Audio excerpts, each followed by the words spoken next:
सत्यमेव जयते justice part 3 में आप लोगों का स्वागत है। टाइम की कमी को समझते हुए डायरेक्टली आके हम रंजन जी से बात करते हैं। उस दिन सौम्यरंजन महापात्र जी के साथ क्या क्या हुआ था और उनके उपचार के लिए उनकी वाइफ ने क्या सारे इनिशिएटिव लिए थे। रंजन जी, जैसे कि हम जानते हैं कि आपके भाई और उनकी बीवी थे एक ही कमरे में सरकारी क्वार्टर में। आपके भाई एसीएफ सौम्यरंजन महापात्रा पालाखेमुंडी में काम कर रहे थे। वो जब जल गए तो उनके वाइफ उनको उसके बाद मेडिकली क्या क्या ट्रीटमेंट के लिए उन्होंने इनिशिएटिव लिया और क्या क्या किया। देखिए, जो पालाखेमुंडी जो एसीएफ जो गेस्ट हाउस था, मीन्स मेरा जो भाई का जो क्वार्टर था जी। सरकारी क्वार्टर जो था, उस क्वार्टर से एक प्राइवेट जो ऑफिशियल उसका जो ऑफिशियल डीएफओ का जो गाड़ी है जी। और गाड़ी लेके वो मेडिकल जो पालाखेमुंडी डिस्ट्रिक्ट हेडक्वार्टर हॉस्पिटल है वहाँ पर गए। तो पहले तो जो डॉक्टर अभी अभी जो बोल रहे हैं, डॉक्टर का जो स्टेटमेंट अभी केस का मोर देन 1 मंथ हो गया। तो आफ्टर 1 मंथ एक्चुअली हमने तो एफआईआर लॉन्च कर दिया था। जब इंसिडेंट हुआ, मेरा भाई का डेथ हो गया 12 तारीख को इंसिडेंट हुआ है। उसके बाद 13 तारीख को हमने उसका बॉडी जो पोस्टमार्टम होकर हमारे घर आ गया। 14th को हमने एफआईआर लॉन्च कर दिया और जो ईमेल के हिसाब से हमने फॉरवर्ड कर दिया अपना। लेकिन मेडिकल ट्रीटमेंट के लिए उनकी वाइफ ने क्या क्या किए थे? उनको बचाने की कोशिश की गई थी। देखिए, मैं उसके ऊपर मैं मेरा कुछ पॉइंट्स मैं रखना चाहता हूँ कि जब मेडिकल लेके गए पालाखेमुंडी डिस्ट्रिक्ट हेडक्वार्टर हॉस्पिटल, और अभी जो पुलिस इन्वेस्टिगेशन करने के बाद अभी हम कंप्लेन किया और उसके बाद अभी जो हमारा स्टेट का जो उड़ीसा का जो क्राइम ब्रांच है वो अभी इन्वेस्टिगेशन कर रहा है। तो क्राइम ब्रांच का जो इंक्वायरी था, जो इंट्रोगेशन हुआ है, जिस रिलेटेड पर्सन्स यहाँ पर है, तो सभी को इंटरोगेट किया गया है। तो जब डॉक्टर को पूछा गया, क्राइम ब्रांच ने जब डॉक्टर को पूछा कि उस दिन क्या हुआ था, जो डॉक्टर के हिसाब से डॉक्टर ने बोला कि जब सौम्यरंजन जब आया, मेडिकल आया, उस टाइम उसका सेंस नहीं था। तो डॉक्टर ने क्या किया कि उसको ट्रीटमेंट किया और हाफ एन आवर के बाद उसको सेंस आ गया। तो सेंस आने के बाद वो डॉक्टर बोल रहे हैं कि वो बात कर सकता था। उस टाइम किया था बात। तो जो डीएफओ था और पुलिस जो लोग थे, उसने बोला कि हमने उसका जो डाइंग डिक्लेरेशन हम रिकॉर्ड करेंगे। तो डाइंग डिक्लेरेशन हुआ। तो जो डीएफओ है वो डीएफओ कलेक्टर को बोला। कलेक्टर को बोलने के बाद कलेक्टर ने सीडीएमओ को बोला। सीडीएमओ को बोलने के बाद सीडीएमओ जो मजिस्ट्रेट है, मीन्स तहसीलदार जो है, तो तहसीलदार को बोला गया। तो तहसीलदार आने के बाद तहसीलदार के प्रेजेंस में वो डाइंग डिक्लेरेशन स्टेटमेंट रिकॉर्ड हुआ है मेरा भाई का। क्या उसका वीडियोग्राफी हुआ है? लेकिन हाँ, वही बात है जो actually as per supreme court guideline, जब डाइंग डिक्लेरेशन होगा तो डॉक्टर और मजिस्ट्रेट रहेंगे, मीन्स तहसीलदार रहेंगे। तो दोनों के प्रेजेंस में वो जो डाइंग डिक्लेरेशन है उसको वीडियो रिकॉर्डिंग करना चाहिए, ये कंपलसरी है। अभी अभी क्राइम ब्रांच ने जब पूछा कि इसका वीडियो रिकॉर्डिंग हुआ है कि नहीं, तो जो मजिस्ट्रेट जो था उसने बोला कि साइलेंट रहा। वो तो क्राइम ब्रांच को क्या बोला है हम लोग को पता नहीं है, लेकिन क्राइम ब्रांच का जो डीएसपी है उसने मीडिया पर्सन को, इलेक्ट्रॉनिक मीडिया पर्सन को बोले कि वो साइलेंट रहे, उसका कोई आंसर नहीं दिए। तो डॉक्टर ने बोला कि डाइंग डिक्लेरेशन का जो वीडियो रिकॉर्डिंग है नहीं हुआ है। तो अभी हमारे मन में ये क्वेश्चन आता है, जब एक पर्सन का 99% जल गया है तो वो क्या एलिजिबल था? डाइंग डिक्लेरेशन देने के लिए एलिजिबल था? डॉक्टर ने कैसे उसको डाइंग डिक्लेरेशन रिकॉर्ड किया है? जब रिकॉर्ड किया, डॉक्टर ने बोला कि उसका सेंस नहीं था। 99% एक पर्सन जल गया है, वो सेंस नहीं है डॉक्टर बोल रहे हैं, लेकिन क्या डॉक्टर ने इतना कुछ कैसे कुछ सरप्राइजिंगली उसका सेंस आ गया हाफ एन आवर ट्रीटमेंट के बाद, और वो बोलने लगा, चलने लगा, और डाइंग डिक्लेरेशन भी रिकॉर्ड हुआ है। तो इसका मतलब थोड़ा डिबेटेबल है, हम लोग को कुछ संदेह में है क्या हुआ है उसका। रंजन जी, मैं आपसे यहाँ पे 2 सवाल पूछना चाहूँगी। मेरा पहला सवाल ये है कि आपके भाई को जो उनके सरकारी क्वार्टर से जो पाला खिमुड़ी हॉस्पिटल लिया गया, क्या वहाँ पे वो एम्बुलेंस में नहीं लेके क्या वजह थी कि डीएफओ जी की गाड़ी में लिया गया था? एम्बुलेंस वो अभी जो बोल रहे हैं कि एम्बुलेंस उस टाइम वो डिस्ट्रिक्ट हेडक्वार्टर में अवेलेबल नहीं था, तो वो जो उसका जो ऑफिशियल जो व्हीकल है उसमें लेके आए। और डीएफओ जी को किसने बताया कि आपके भाई जल गए हैं? वो हम लोग को तो पता नहीं है डीएफओ को कौन बताया, लेकिन जो ड्राइवर बोल रहा है कि डीएफओ ने उसको कॉल किया है। तो डीएफओ जी को कैसे पता चला रंजन जी ये बात? हम लोग को तो पता नहीं, लेकिन उस जो इंसिडेंट जब हुआ, जिस टाइम में हुआ, तो उस टाइम एज पर देम अभी जो क्राइम ब्रांच मतलब कौन देम मीन्स वहाँ पर जो लोग थे, मीन्स मेरा भाई का जो बीवी है और जो कुक है, और दोनों के हिसाब से बाकी सब लोग, सारे लोग जो इंसिडेंट हुआ है, जब उसको पता चला कि सब लोग आए, लेकिन वो सब लोग के बीच नियरेस्ट जो क्वार्टर्स था, जो नियरर क्वार्टर है, तो उस क्वार्टर का कोई भी आदमी नहीं आया था।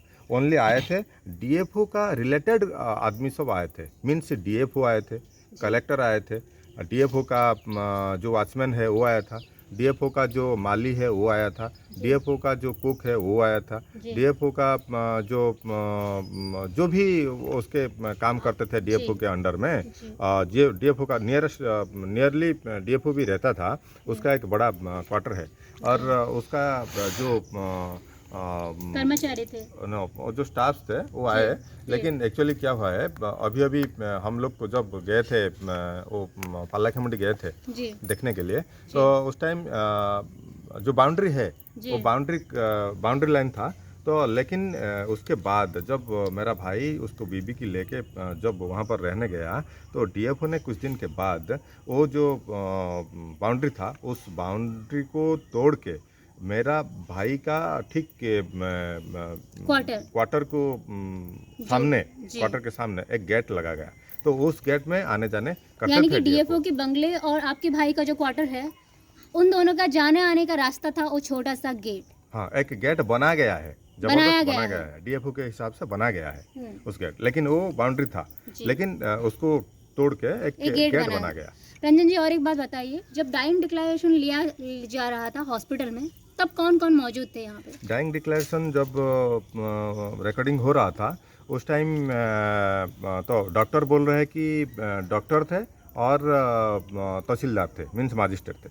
लेकिन अभी एक वीडियो लीक हुआ है, वायरल हो रहा है, कि वो वीडियो में दिखा रहा है कि 2 डॉक्टर थे, पुलिस का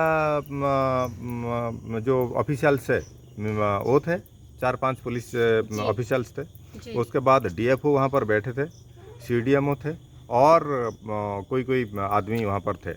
लेकिन सुप्रीम कोर्ट के गाइडलाइन के हिसाब से कोई भी आदमी वहाँ पर नहीं रह सकता था, means only doctor and magistrate वो दोनों रिकॉर्ड कर सकते हैं, और उसका वीडियो रिकॉर्डिंग भी होना चाहिए, लेकिन ये सब नहीं हुआ है। तो इसका मतलब ये है मेरा भाई वो बात करने का एलिजिबल नहीं था, बात नहीं कर सकता था, लेकिन इस लोग ने उसको उसके ऊपर कोई बाद में कुछ आएगा ऐसे सोच के ये जो डाइंग डिक्लेरेशन का ये जो सब काम किया है और उसको रिकॉर्ड किया गया, लेकिन उसका वीडियो रिकॉर्डिंग नहीं हुआ है। तहसीलदार भी क्यों गए वहाँ पर? एक्चुअली हम लोग ये चाहते हैं जो तहसीलदार है और कलेक्टर है और जो भी आदमी डीएफओ के साथ जो मिला हुआ है, ये सब आदमी डीएफओ के घर में आते थे, हर दिन आते थे वहाँ पर, उसका जो फीस्ट वगैरह सब हो रहा था वो साथ में सब करते थे। उस दिन भी रात 8 बजे कलेक्टर ने खुद आया था डीएफओ के घर में।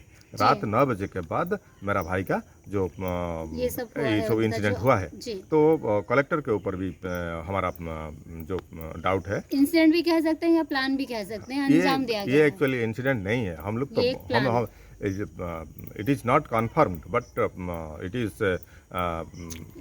we are sure that it is a planned murder.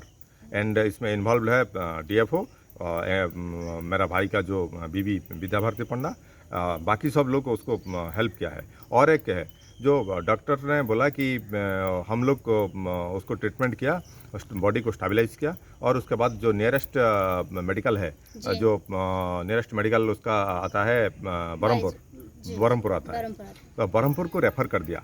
लेकिन बरहमपुर ये लोग बरहमपुर नहीं लेके गए, वो लोग सीधा उसको SCB मेडिकल लेके गए। SCB मेडिकल पालाखेमुंडी से नियरली 500 किलोमीटर्स है।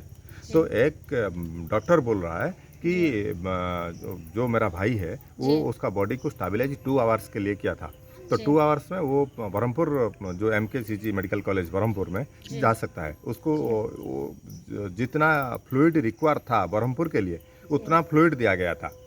लेकिन ये लोग बरहमपुर नहीं लेके गए, ये लोग सीधा SCB लेके गए। तो फ्लूइड भी शॉर्टेज होगा, ऑक्सीजन भी शॉर्टेज है, ऑक्सीजन नहीं था, ऑक्सीजन भी शॉर्टेज है। तो ऐसे लेके उसको जब SCB में वो उस दिन 13 को जब सुबह 7:15 को जब वहाँ उस लोग उसको भेजा गया, तो उस टाइम जो हुआ तो आप जानते हैं कि उसने रेफ़र कर दिया, लेकिन वहाँ पर बेड बुक नहीं किया, डॉक्टर से बात नहीं किए थे।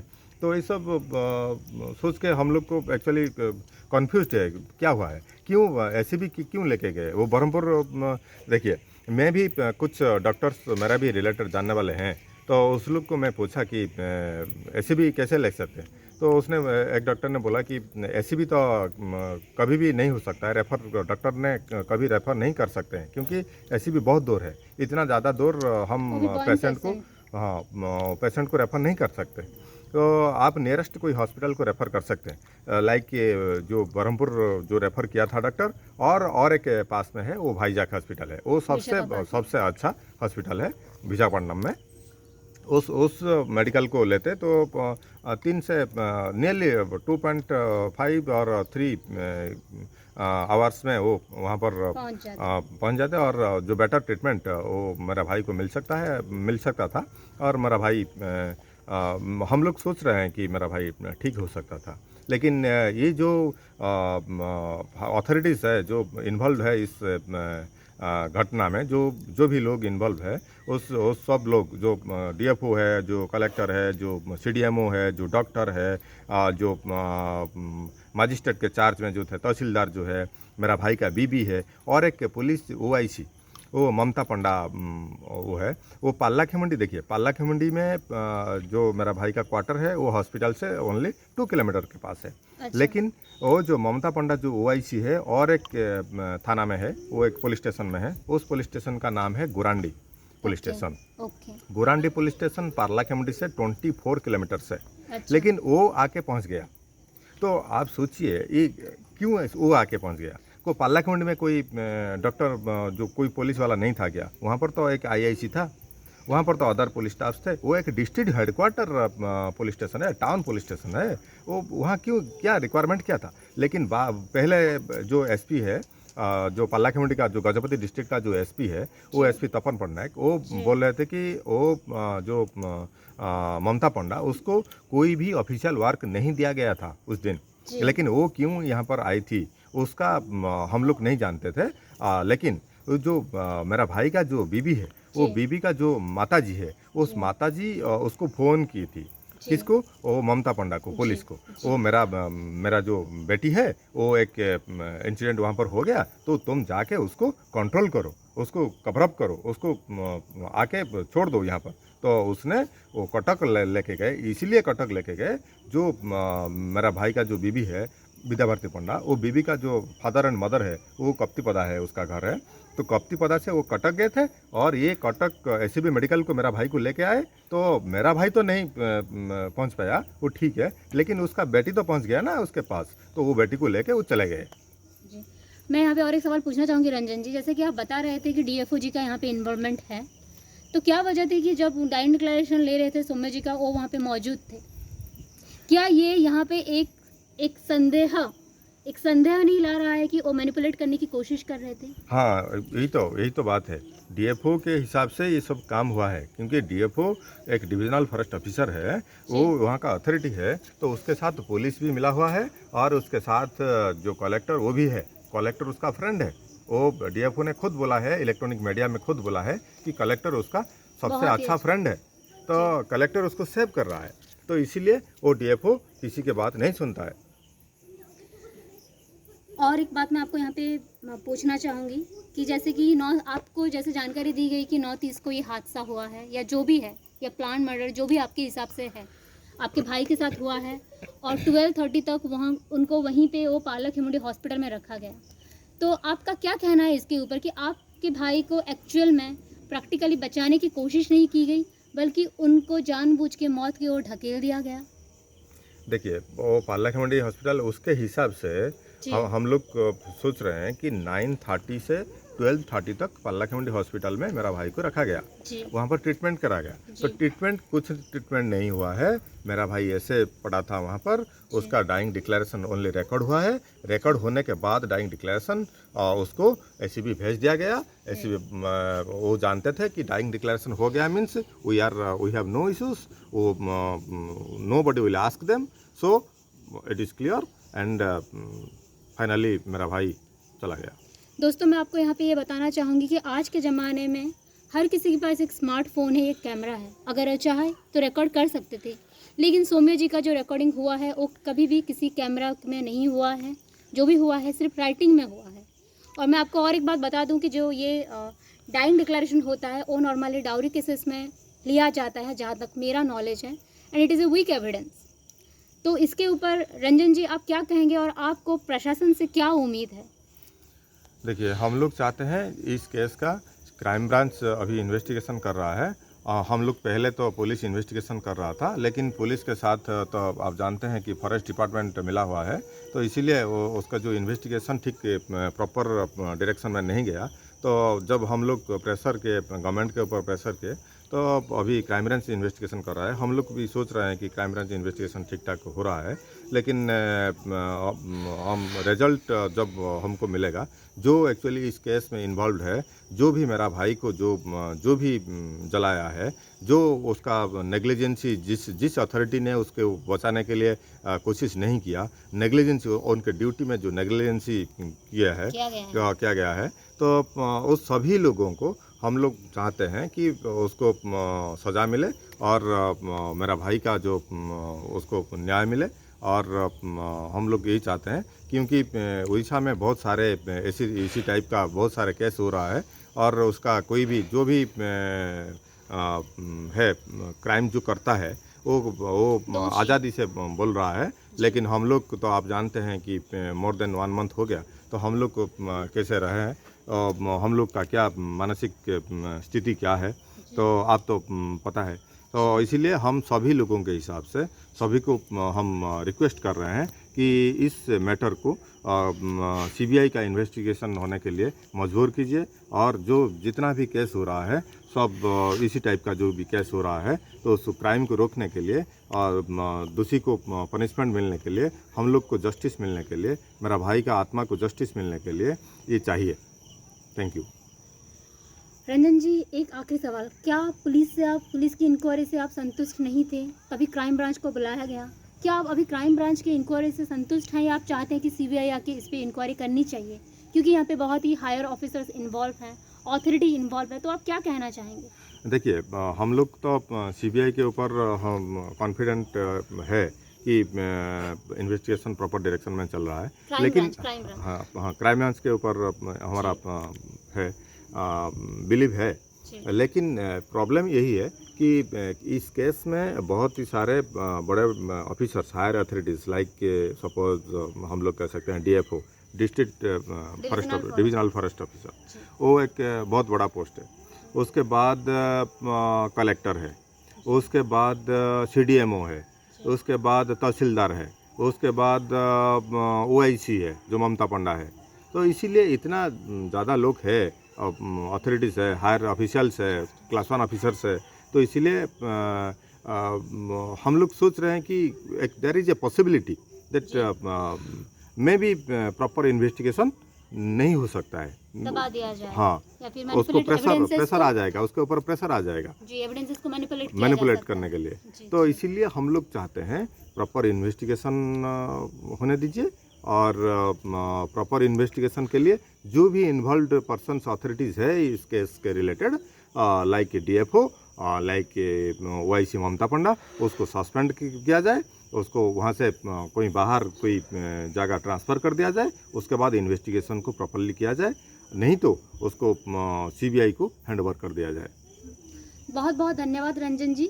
दोस्तों, आप सुन रहे थे आज सौम्यरंजन महापात्रा जी के डेथ मिस्ट्री के बारे में। देखिए किस तरह से प्रशासन और हर एक इंसान, हर एक मतलब प्रशासन और हर वो इंसान जो कि प्रशासन से जुड़ा हुआ है, वो इस केस में कहीं ना कुछ चूक रहा है, जिसकी वजह से आज इतना दिन के बाद भी रंजन जी अपने भाई के लिए, अपने भाई को न्याय दिलाने के लिए, अपने परिवार को न्याय दिलाने के लिए लड़ रहे हैं। और इस लड़ाई में उड़ीसा का हर एक इंसान, हर एक माँ चाहता है कि इनके परिवार को न्याय मिले। अगर आप चाहते हैं कि इनके परिवार को न्याय मिले तो आप इस चैनल को लाइक कीजिए, सब्सक्राइब कीजिए और जितना से जितना दूर हो सके शेयर कीजिए। इसके साथ साथ आने वाले एपिसोड में हम डिस्कस करेंगे कि जो ममता पंडा जी हैं, जो DFO हैं, क्या उनको सस्पेंड किया गया या फिर उनका ट्रांसफ़र किया गया, किस तरह से एविडेंसेस को मैनिपुलेट किया गया है, और रंजन जी और क्या चाहते हैं। और आने वाले दिनों में हम ना केवल रंजन जी बल्कि उनके माता और पिताजी से भी बात करेंगे। धन्यवाद।